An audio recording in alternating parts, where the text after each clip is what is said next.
农委会林务局今日表示，为着要减少这湿地变做绿地，影响到保育成果，伫12月20废止本地依照文字法所设定的干道自然保护区，甲伊转做国家重要湿地。不过，野鸟协会也烦恼讲，未来这个人工草红树林的整体规划含处理，若准无专门的单位来负责，要恢复水鸟的生态，恐惊是真恶做。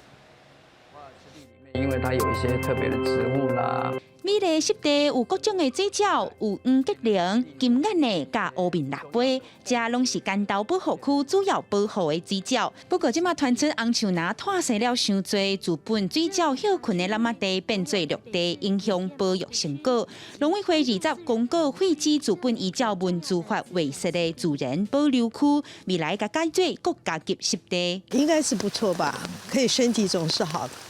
其实关渡自然保留区，它在民国75年被指定的时候呢，主要的保护标的就是生活在泥滩地上面的水鸟，有超过130种的水鸟。可是因为红树林其实比较大幅度的扩张，以及占据那个大部分的栖地，水鸟就渐渐的被树栖型的鸟类取代。林务局表示，经过台北市政府的调查，即马保育的水鸟种类干大村48种，即马正做国家级湿地，会当用湿地法来维护，就会当人工草红树林恢复水鸟的物种。核心保护区，核心区你讲伊5年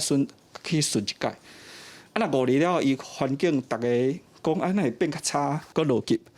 级给一般区，国家迄个生态佮愈加愈乱苍苍嘛。野鸟协会总干事烦恼未来红树林撤掉的后续处理，还有负责规划单位若无明确，水鸟的生态又是无法度得到有效改善。记者民警曾派文台北报道。